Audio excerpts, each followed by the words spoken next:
We tryna go back, we tryna ball. Can't nobody stop us right now. We done felt it all. My and my boys going up. We don't really give up, nah. What y'all on? Cardi, Roddy, Flacco, Kilo. Thankful for this here cause we could be moving kilos. Run it back, stack it up. Let's hustle. Ain't nothing more brutal than a brother in the struggle with y'all.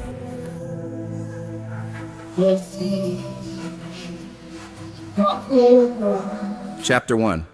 First take. February 7th, 2025. The snow was thick as hell, swallowing the streets in beds of white.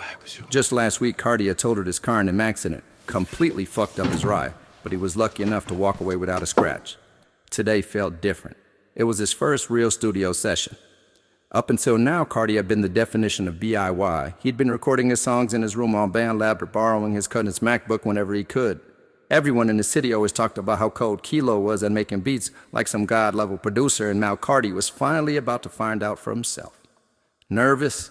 Nah, that wasn't really Cardi's style. Confidence was something he carried like a weapon, especially when it came to his music. His catalog was already stacked, but he knew he'd been missing two of the things that matter most: production and promotion. 2 blocks away from the studio, Cardi pulled the drawstrings of his oversized hoodie tighter and shoved his hands deep into the front pockets.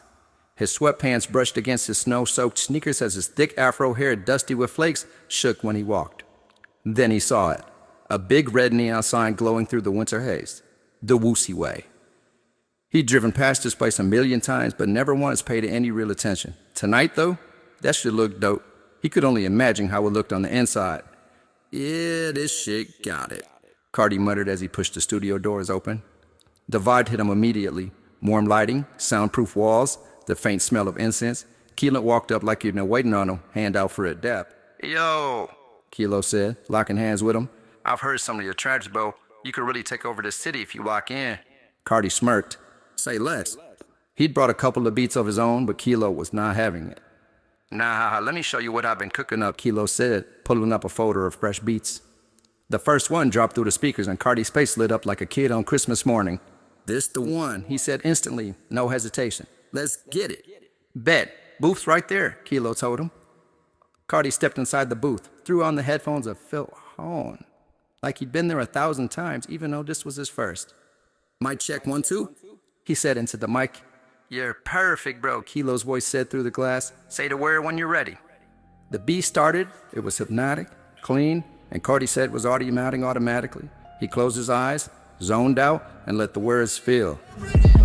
Here I go again, causing chaos in this bitch. My name lowercase, cause I be nonchalant as shit. Onakardi on the track, Kilo don't produce this bitch. We on the way up, ain't no way that I could switch. As soon as he finished, Kilo jumped out of his chair.